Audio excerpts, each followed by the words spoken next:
ngasal banget.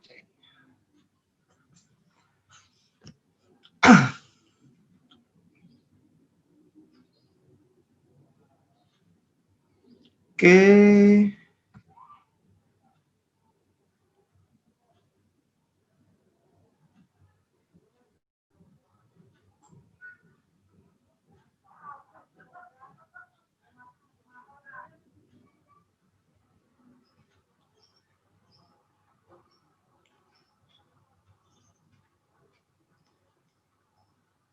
Sudah terlihat di layar belum? Belum, Pak. Oke.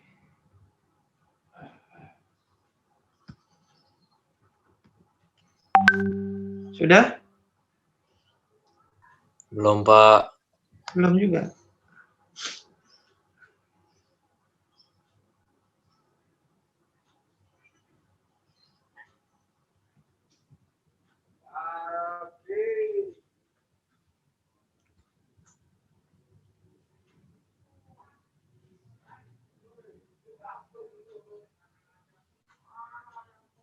Gua mute dari Sudah tadi. ya?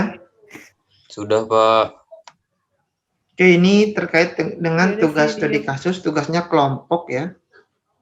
Ini nama tugasnya membuat dan mendeskripsikan tentang struktur organisasi.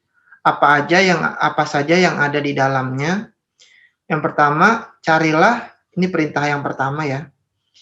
Carilah struktur organisasi perusahaan perseroan terbatas. Jadi yang di depan organisasi atau perusahaannya ada tulisan PT ya. Perseroan terbatas. Yang telah menerbitkan sahamnya go public, ya artinya telah terbit dan terdaftar di Bursa Efek Indonesia. Telah terbit dan terdaftar di Bursa Efek Indonesia. Cara mencarinya bagaimana? Lihat perusahaan yang di belakangnya ada tulisan TBK. Ya. Artinya terbuka. Itu berarti perusahaan yang sudah go public, yang sahamnya sudah ada di Bursa Efek Indonesia. Atau bisa juga langsung mengunjungi ke laman Bursa Efek Indonesia. Di situ cari emiten perusahaannya. Emiten atau perusahaannya. Kemudian deskripsi khususnya, perusahaan yang seperti apa? Perusahaan yang bergerak di bidang makanan dan properti. Ya, misalnya Indofood, kalau properti misalnya Agung Podomoro Land, misalnya ya. Nah, properti itu pengembang properti, pengembang perumahan, pengembang apartemen gitu ya, pengembang mall dan lainnya. Dan tergolong perusahaan yang syariah. Nah, ini. Jadi cari perusahaan syariah, diketik saja di Google nanti ya. Diketiknya begini. Emiten saham syariah. Catat ya. Emiten perusahaan syariah nanti muncul perusahaan yang terbuka yang berbasis syariah. Jelas sampai sini nomor 1? Jelas, Pak. Oke, kemudian poin kedua. Gambar struktur organisasinya dan sebutkan serta jelaskan orang-orang yang menjabat di posisi pada organisasi tersebut. Ya, jadi ada strukturnya yang mulai dari direktur, kemudian manajer, sampai ke supervisornya. Itu ada nama-namanya. Itu dijelaskan misalnya si A ini background pendidikannya apa, latar belakang bekerjanya pernah di mana, gitu. Itu dideskripsikan. Ya. Kemudian yang ketiga, format diawali dengan ini ada covernya ya, terdiri dari cover, ya cover UAI dan nama kelompok tentunya. Ada kata pengantar, kemudian ada daftar isi, ada isinya terkait gambar struktur organisasi tersebut. Kemudian penutup, ya penutup ada kesimpulan dan saran, dan daftar pustaka. Itu nomor 3. Pak, Kemudian maaf Pak, ada yang belum di ACC Pak.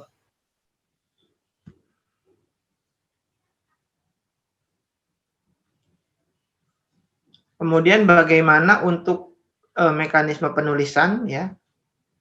Ini harus mematuhi ini, ukurannya 12, Times New Roman, ukuran kertas A4, spasinya 1,5.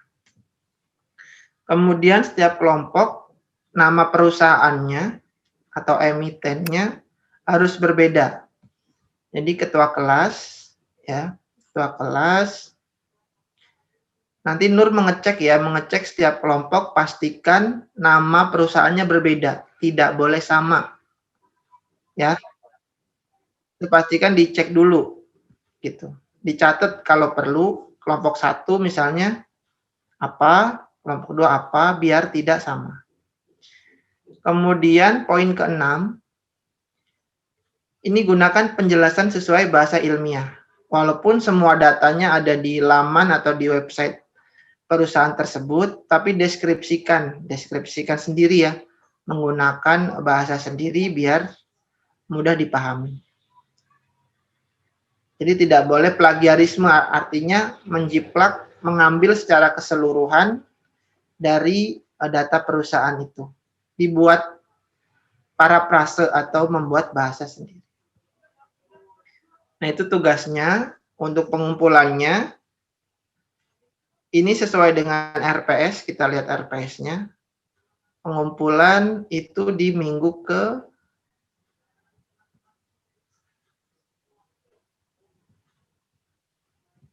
coba saya lihat, buka RPS-nya, dasar manajemen.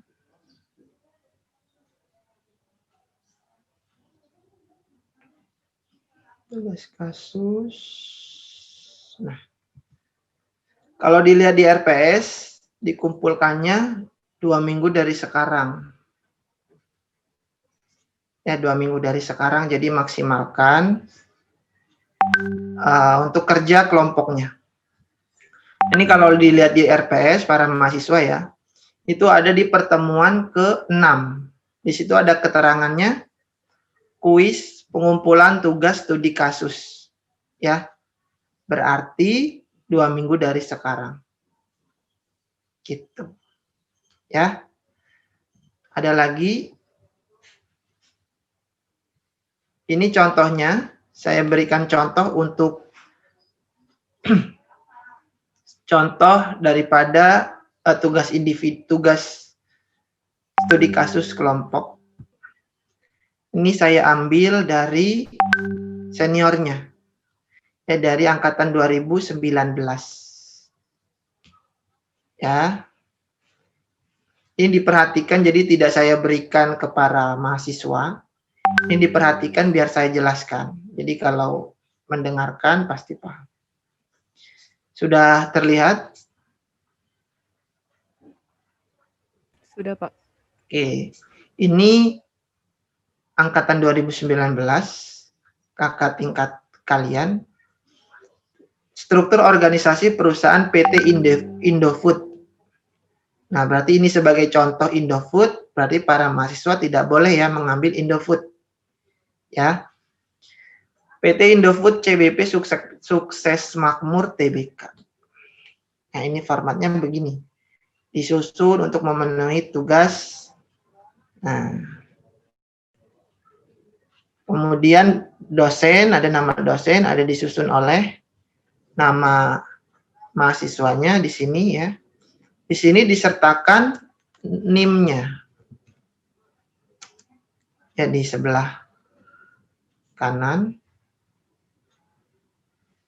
disertakan NIM-nya.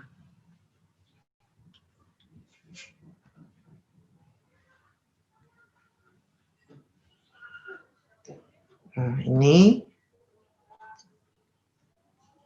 Kemudian prodi, fakultas, universitas. Tahun 2020. Seperti yang tadi ya, yang sudah saya jelaskan. Jadi ada daftar isi, Ada kata pengantar, daftar isi, dan isi. Kalau di sini langsung isi, nah isinya begini. Ya, ada nama perusahaannya, ada visi misi, ya. Ini tadi terlewat di keterangan sebelumnya. Selain menyantumkan struktur, cantumkan juga visi misi, karena visi misi berkaitan dengan materi pada pertemuan ini, dan visi misi adalah selalu melekat di dalam organisasi. Nah, seperti ini ya. Kemudian struktur organisasinya juga seperti ini. Nah, ada direktur, direksi, manajemen. Nah, ini strukturnya. Kemudian dideskripsikan. Nah, ini nama-namanya ya. Tadi ya dideskripsikan, nama direktur utamanya siapa ya. Nah, siapa gitu.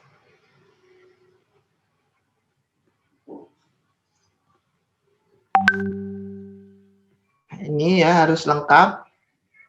Nama setiap di divisi itu, nama orang-orang yang menjabat di divisi tersebut. Kemudian dijelaskan identitasnya juga. Nah, ini misalnya direktur utamanya Dewan Direksi Antoni Salim. Direktur PT Indofood CBP Sukses Makmur. Ini dideskripsikan namanya ya. Kemudian keterangan lainnya seperti pendidikan dan pengalaman kerja sebelumnya. Gitu. Ini dirangkai dengan bahasa sendiri yang bagus. Misalnya Antoni Salim dilahirkan di sini, misalnya. Pendidikan yang ia tempuh, S1 di sini, S2 di sini, S3 di sini, misalnya. Kemudian pengalaman bekerja beliau sekian tahun di perusahaan A, sekian tahun di perusahaan B, dan lain-lain. Kemudian menjabat di direktur perusahaan A tahun 2000 sekian sampai 2000 sekian. Itu ya. Ini deskripsi untuk setiap divisi yang ada di struktur organisasi. Disertakan fotonya. Ini ya, misalnya nah, di sini kan ada keterangannya.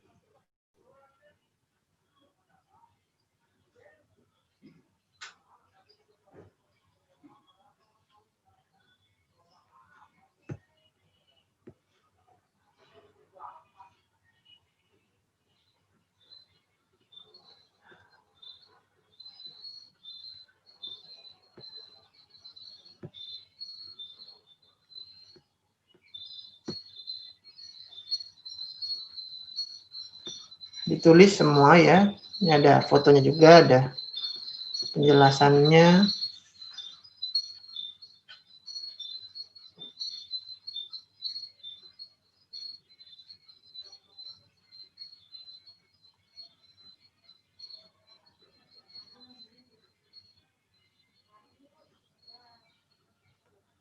Nah, itu ya. Kemudian ditambahkan di penutup ada kesimpulan, misalnya kesimpulannya terkait perusahaan tersebut bergerak di bidang ini, ya. Kemudian pemimpin atau direkturnya adalah ini, ya. Dijelaskan tentang deskripsi singkat, kesimpulan daripada perusahaan dan orang-orang yang menjabat di dalamnya secara singkat.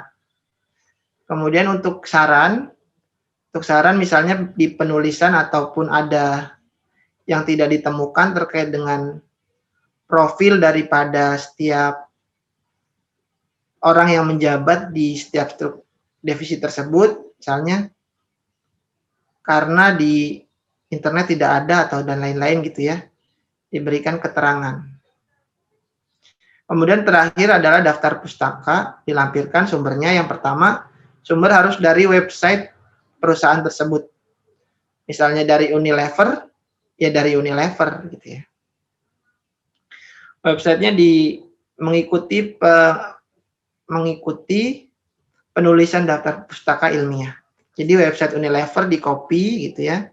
Kemudian ditulis di sampingnya titik, diunduh pada tanggal sekian, jam sekian. Gitu ya. Diunduh tanggal sekian, jam sekian. Ya, ketahuan. Nah, seperti itulah kurang lebih untuk tugas kelompok, ya tugas studi kasusnya. Ada yang mau ditanyakan?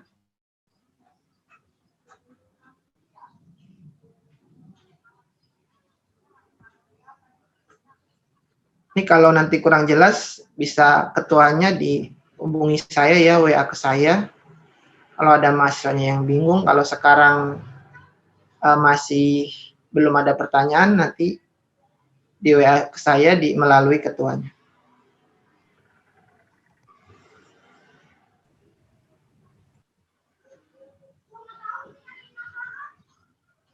Oke, kalau sudah, kita ke materi. Nanti saya stop. Saya izin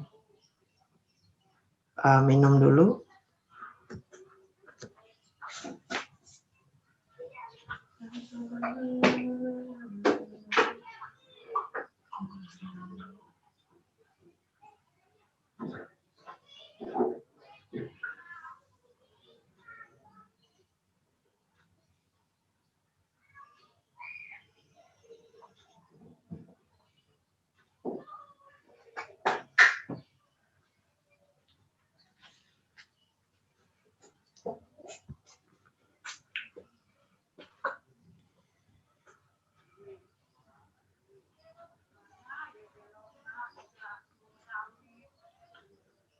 Oke, sesuai yang tadi dikatakan di awal, kita masuk ke materi. Sebelum nanti terakhir ya, kita masuk tentang, di e-learning sudah ada, saya buka e-learningnya, biar tahu susunan materinya.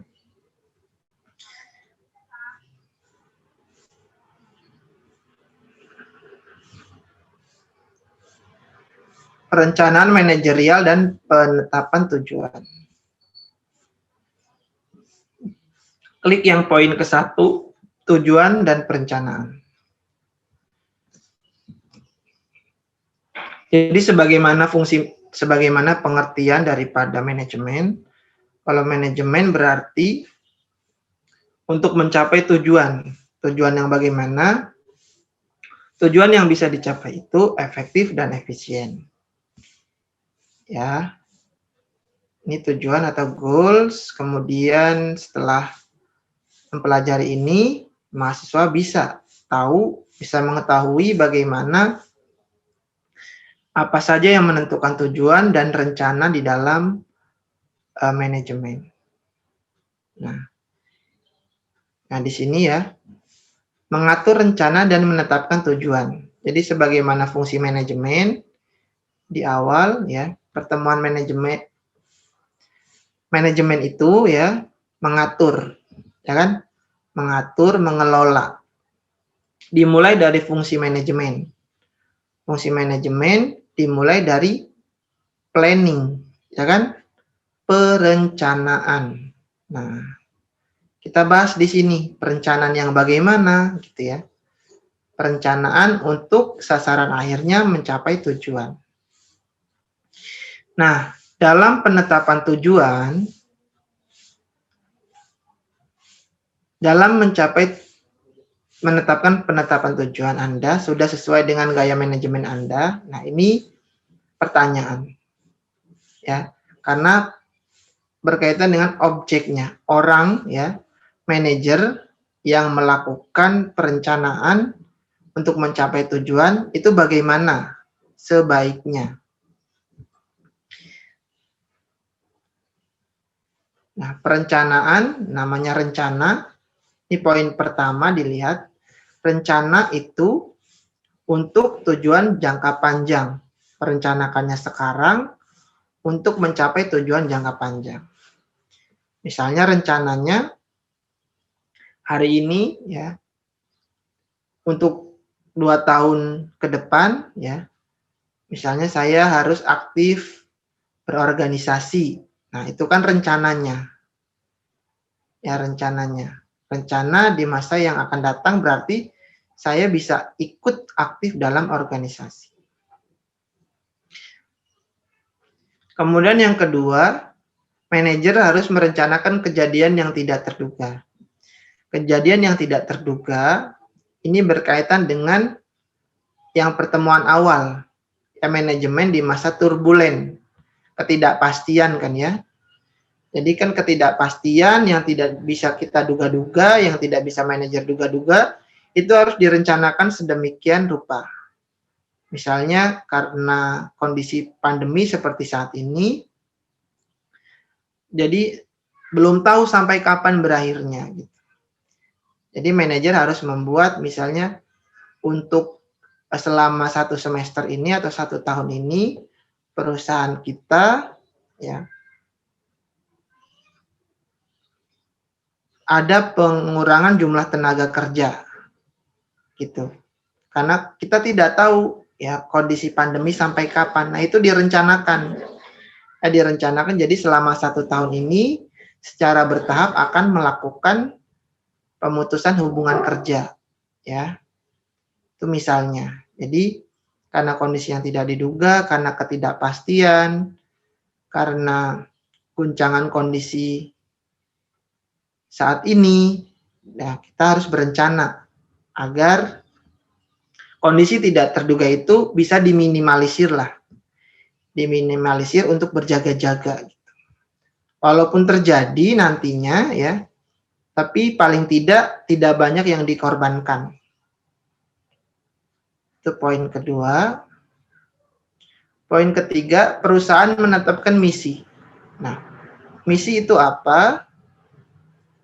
Nah, misi setelah ini dibahas. Jadi kalau mahasiswa biasanya yang aktif organisasi di SMA gitu ya atau SMK, biasanya ikut OSIS atau organisasi lain. Di situ ada tulisan visi dan misi. Ya kan? Visi dan misi itu satu kesatuan. Kalau visi garis besarnya, kalau misi pelaksanaannya. Pelaksanaan yang ingin dicapainya.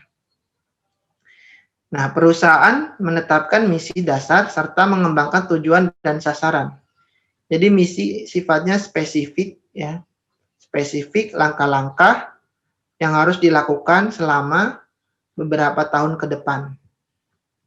Nah, itu yang poin ketiga.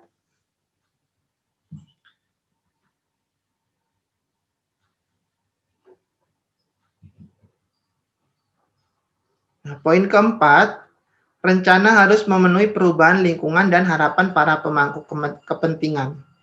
Jadi dalam membuat rencana, seorang manajer itu perlu melihat perubahan lingkungan. Nah, lingkungan di pertemuan sebelumnya sudah dibahas ya. Ada lingkungan internal, lingkungan tugas, dan lingkungan internal. Nah, harus melihat 3 kondisi tersebut. Ya. Dan harapan para pemangku kepentingan. Pemangku kepentingan ini berkaitan dengan siapa?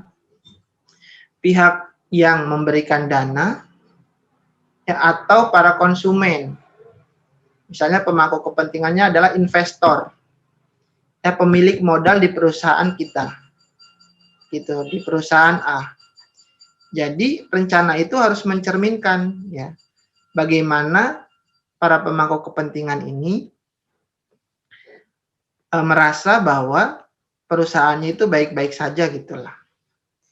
Di perencanaannya itu harus terstruktur melihat kondisi lingkungan ya, lingkungan internal, lingkungan tugas, lingkungan eksternal, dan menguntungkan bagi para pemangku kepentingan, misalnya para pemilik modal di perusahaan itu atau dikenal dengan investor atau komisaris gitu ya, atau pemilik sahamnya.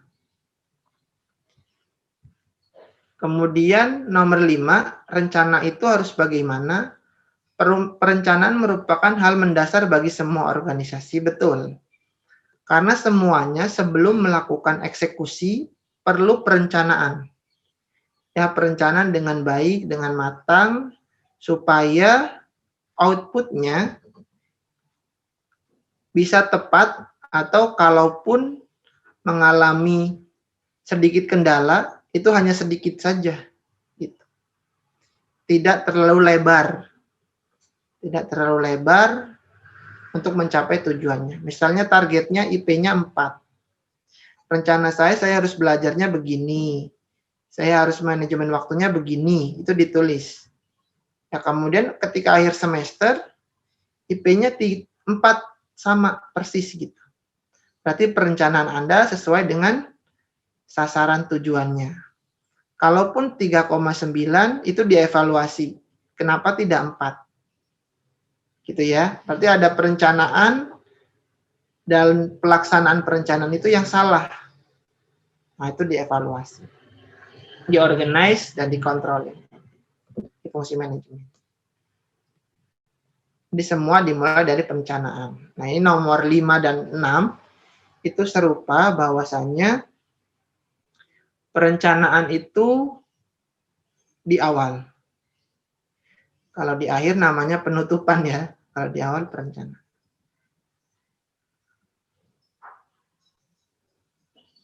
Oke, hubungan. Ini hubungannya bagaimana? Hubungan tujuan dan rencana.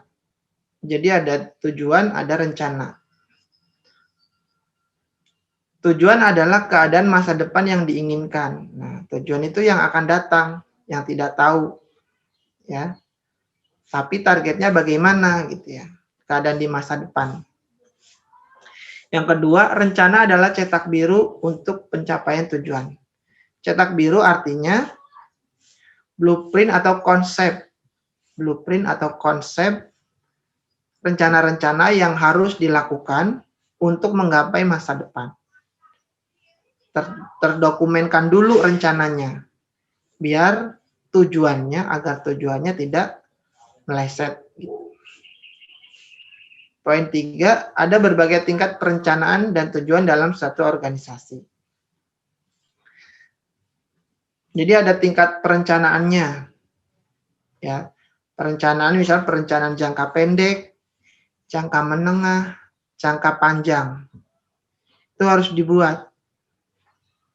Jangka pendek berarti yang terdekat, jangka menengah misalnya 2 tahun lagi, jangka panjang 5 tahun ke depan.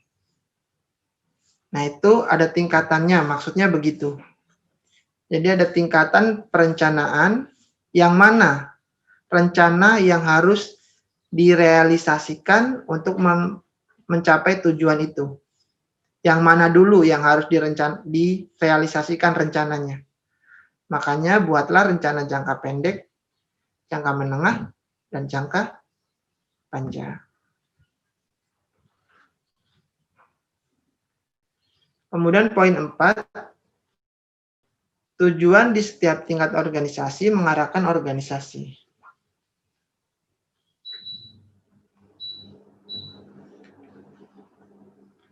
Tujuan di setiap organisasi mengarahkan organisasi. Maksudnya tujuan adalah sasarannya. Organisasi ini mau dibawa kemana? Bukan nyanyi ya. Organisasi ini mau dibawa kemana? Jadi sasarannya. Makanya ada tujuan. Ya, kalau tidak ada tujuan organisasi, maka tidak jelas arahnya. Misalnya tujuan organisasinya adalah di tahun 2021, akhir 2021, tujuannya adalah menjadi perusahaan nasional dengan laba tertinggi di Indonesia. Nah, jadi SDM internal yang ada di dalam organisasi itu ya bekerja keras secara maksimal untuk mencapai tujuan akhir 2021 itu. Ya, itu yang disebut tujuan di setiap tingkat organisasi mengarahkan. Jadi arah perahunya. Jadi pelabuhannya adalah tujuan. Itu pelabuhannya. Bagaimana perahu atau organisasi itu mencapai tujuan? Gitu ya.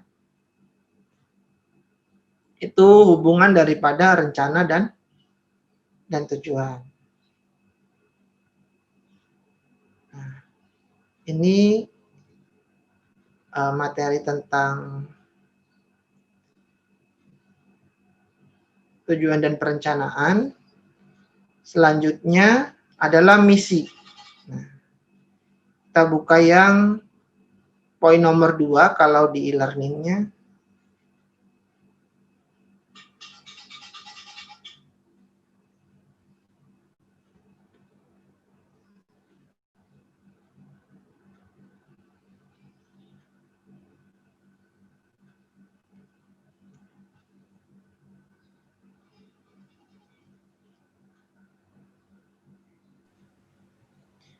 Nah, dibuka e-learning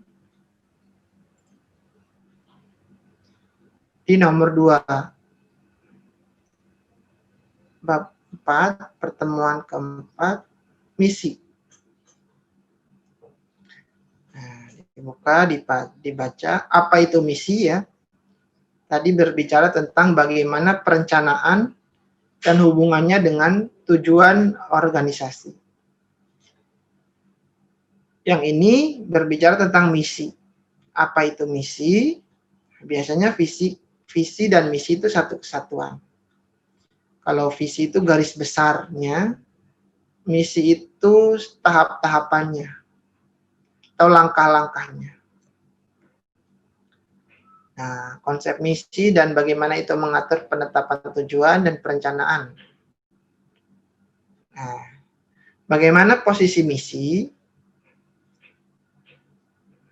Nah, ini yang pertama, alasan pertama. Jadi berbicara tentang misi organisasi, kenapa penting? Ya, alasan yang pertama ya, karena pernyataan misi adalah alasan keberadaan organisasi. Sebagai alasan, organisasi saya ada karena ada misi yang ingin dicapainya. Ada tujuan yang ingin dicapainya. Gitu. Makanya di setiap perusahaan atau di organisasi atau ketika para mahasiswa dulu SMA itu ditempel di dinding ya, visi dan misinya. Ya, visi biasanya satu baris, misi biasanya per poin, ya, poin 1, poin 2 sampai seterusnya. Nah, karena misi berkaitan dengan alasan adanya organisasi saya. Ya, organisasi ini mau ngapain gitu. Mau ngapainnya itu, ingin apanya itu dideskripsikan di misi. Nah, di dalam misi ada tujuan dan nilai yang ditetapkan kepada pemangku kepentingan. Nah, menguraikan tujuannya. Nah, tujuannya apa gitu ya. Kemudian misi dan alasan keberadaan organisasi, ini penjelasannya. Nah, misi dan alasan keberadaan organisasi, deskripsinya misi adalah tujuan utama yang paling tinggi. Jadi misi itu berisi nilai tujuan-tujuan, ya. Tujuan-tujuan yang harus dicapai oleh organisasi. Kemudian yang kedua, misi di dalamnya mengandung nilai. Nilai apa? Nilai-nilai perusahaan. Aspirasi siapa? Aspirasi sumber daya manusia atau orang-orang yang ada di perusahaan tersebut. Dan alasan keberadaan organisasi. Poin ketiga, misi yang terdefinisi dengan baik adalah dasar untuk semua tujuan lainnya. Makanya misi itu per poin. Ya, poin 1 apa? Poin 2 apa? Karena sudah jelas bahwa apabila misi tersebut terdefinisi dengan baik ya atau terdeskripsikan dengan jelas, maka itulah dapat menjadi dasar untuk tujuan lainnya. Nah, jadi tujuan-tujuan lainnya yang tidak dimasukkan ke dalam misi, yaitu sudah terdeskripsikan secara garis besar rinciannya di dalam misi itu. Jadi misi-misinya per poin.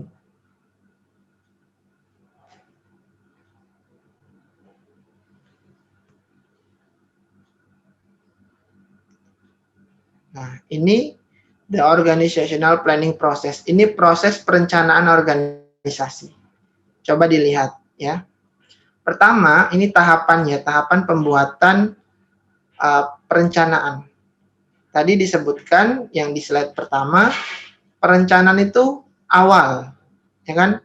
Awal sebelum melakukan. Jadi semuanya direncanakan dulu. Maka di sini dimulai dari kembangkan rencana.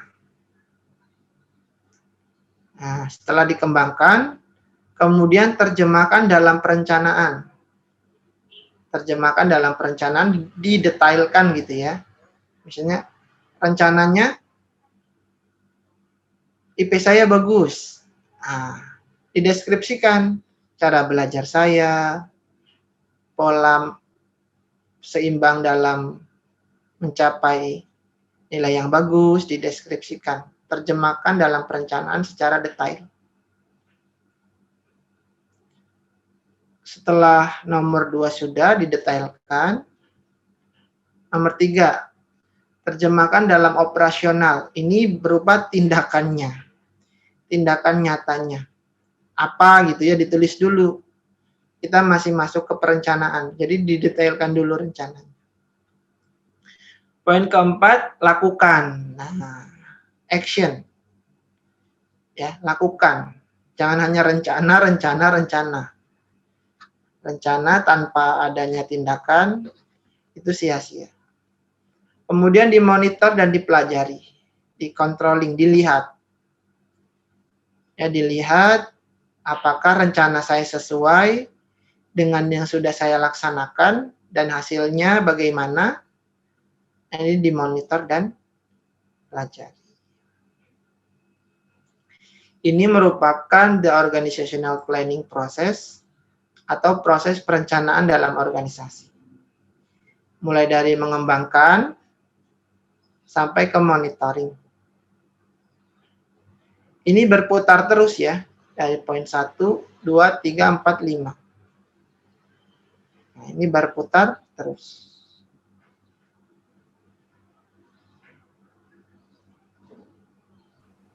Pak mau nanya, Silakan. bedanya yang 2 sama 3 tuh apa, Pak? Nah, kalau di dalam 2 sama 3 bedanya, kalau yang nomor 2 kan terjemahkan dalam perencanaan. Ini dideskripsikan dulu rencananya. Kalau nomor 3, ini pelaksanaan rencananya bagaimana. Gitu. Ya, di sini kan terjemahkan dalam bentuk operasional. Artinya rencananya tindakannya apa gitu. Itu baru nomor 4, lakukan dari tindakannya. Tindakan yang direncanakan. Gitu ya. Oke, kemudian kembangkan rencana ini ya, ini deskripsinya, ini poin 1 sampai 4, deskripsi masing-masing.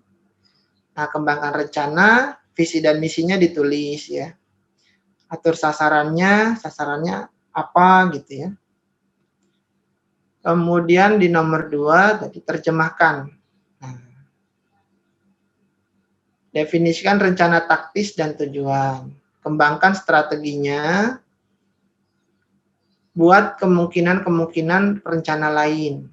Planning A, planning B gitu ya, itu ada di nomor 2. Membuat tim yang cerdas. Ini berhubungan karena bicara organisasi ya. Berarti merencanakan membuat tim atau kelompok-kelompok dalam divisi ya untuk mencapai tujuan. Misalnya di bagian divisi pemasaran, orang-orangnya si A, si B, si C gitu ya. Di divisi keuangan, si B, si C, dan D. Gitu. Ini kalau poin 4, pembuatan tim, perencanaan dalam membuat tim yang solid ya. Tim yang ada di dalam organisasi. Nah, ini operasional. Nah, operasional, terjemahkan dalam operasional. Definisikan sasaran rencana dan rencanakan. Pilih alat pengukuran dan capaian, atur dan lebarkan tujuan sampai batas kritisnya. Perencanaan ketika keadaan kritis. Nah, ini operasional ya, yang ada di dalam operasional. Definisi sasaran rencana dan rencanakan. Ini sasaran rencananya apa dan rencanakan dibuat. Ya, dibuat cara-caranya, cara mengatasinya. Ya, kemudian alat pengukurannya. Nah, ini berkaitan dengan perhitungannya bagaimana ya ditimbang-timbang gitu ya. Yang mana yang paling efektif, apakah dengan cara A, dengan cara B. Kemudian atur dan lebarkan tujuannya sampai batas kritisnya. Nah, ini berarti dideskripsikan secara rinci tindakan-tindakan apa yang bisa dilakukan. Gitu. Sampai pada batas kritisnya. Artinya sampai benar-benar ya tindakan tersebut itu bisa direalisasikan ketika banyak perencanaan-perencanaan yang gagal. Kembali ke poin kedua tadi. Perencanaan ketika keadaan krisis. Ini bicara tentang kondisi misalnya turbulen ya, yang pertemuan di awal, itu harus ada perencanaan yang cepat gitu ya. Perencanaan yang cepat, operasionalnya, cara-caranya gitu ya, tindakannya apa. Ini ditulis di nomor 3. Kemudian yang keempat, lakukan. Nah, namanya dilakukan, ya gerak ya. Gunakan manajemen berdasarkan tujuan. Ini yang ada di dalamnya, tindakan-tindakannya. Gunakan indikator kinerja. Ini bicara tentang kinerja di dalam organisasi. Pilih dan gunakan satu perencanaan. Nah, pilih tindakannya satu saja. Misalnya pemasaran, promosinya melalui daring, kondisi kritis seperti saat ini gitu ya. Ya sudah, maksimalkan penggunaan media untuk promosi. Gitu. Kemudian bagi koordinasi dan tanggung jawab. Nah, ini dibagi orang-orangnya. Ya, dibagi dalam pelaksanaannya. Misalnya Nikita fokus melakukan tindakan ke promosi melalui daring. Kemudian kalau Ratu, misalnya Ratu fokus pemasaran melalui sosial media Instagram. Ini dibagi orang-orangnya. Ya, tindakan-tindakan yang dilakukan itu spesifik orang-orangnya. Dan ada tanggung jawab di situ. Tanggung jawab si A begini, tanggung jawab B begini. Nah, keduanya melakukan koordinasi. Ya, koordinasilah. Yang mana nanti yang paling efektif dan efisien untuk mencapai laba perusahaan. Itulah cara yang paling banyak mendapatkan keuntungan, itu yang bisa digunakan, yang bisa dilakukan oleh perusahaan di masa yang akan datang. Gitu.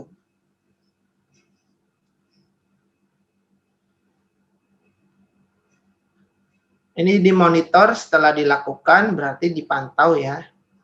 Apa yang sudah dilakukan ini berhasil atau tidak. Tindakan mana yang salah, tindakan mana yang berhasil. Nah, dimonitor dan dipelajari dan dievaluasi.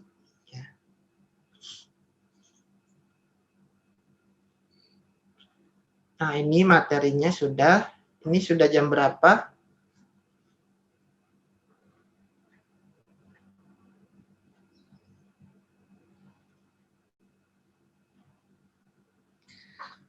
Oke, kalau di dalam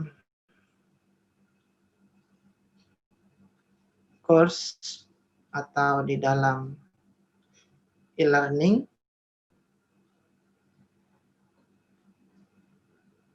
informasinya adalah apa yang poin terakhir?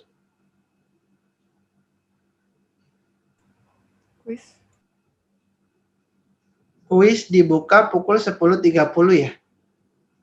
Oke, kita penuhi penuhi ya rencana itu ya, kan rencananya 10.30. Maka ini tepat sekali pukul 10.30. Kita langsung kuis saja, nanti materi tentang lainnya dibaca, nanti pertemuan selanjutnya bisa didiskusikan. Pertama, saya akan stop share. Stop share dulu. Nah, pastikan kondisi internet yang ada di rumah atau di tempat tinggal para mahasiswa stabil. Nah, sebelumnya saya ngecas dulu.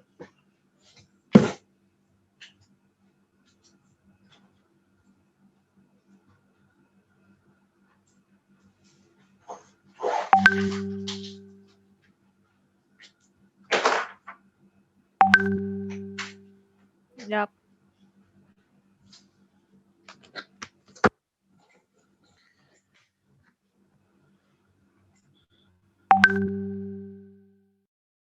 Gue sendiri lah. Siap, pakai kuis.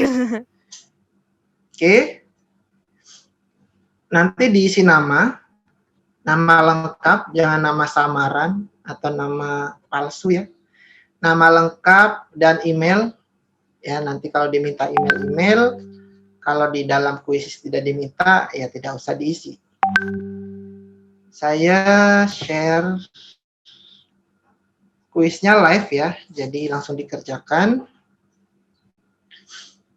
Kuis dasar manajemen pertemuan 1 sampai 4. Oke, saya buka dulu.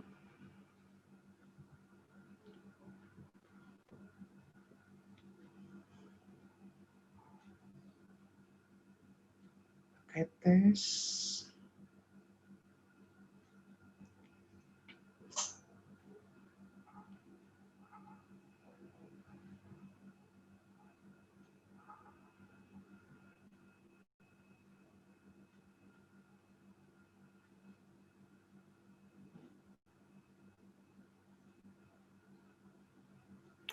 Apa ya, Kak? Kuis biasa doang.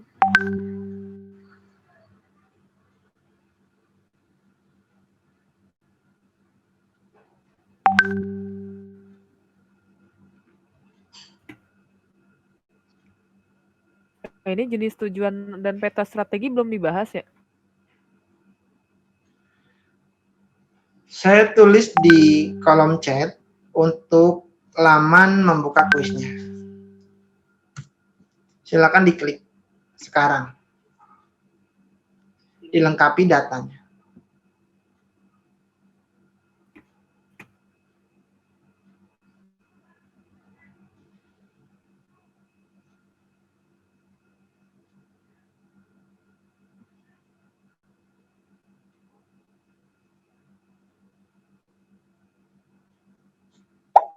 Wave ya.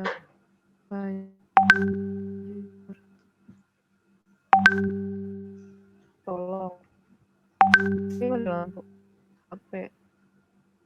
Tolong apa nih si Polem?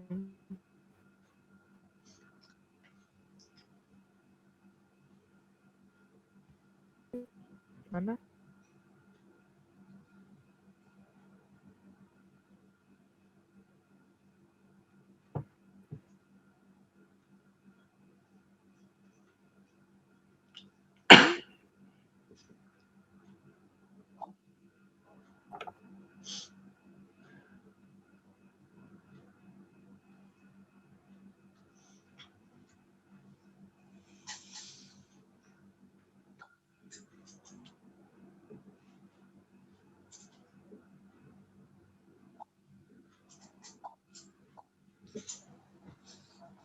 Udah.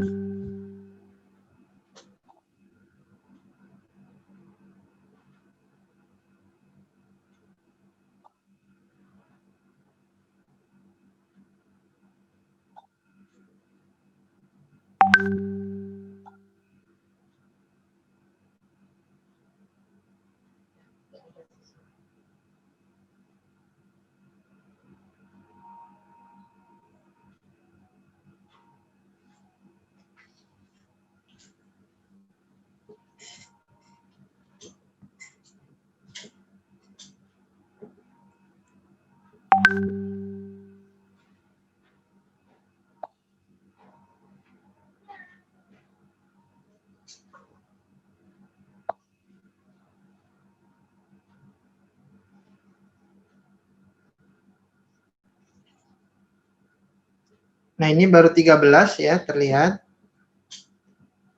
Akan saya mulai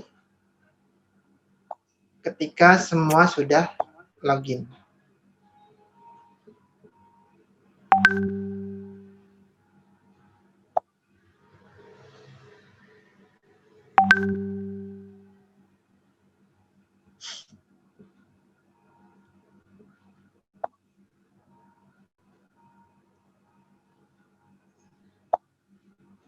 Jak. Bocah-bocah ngajak FC.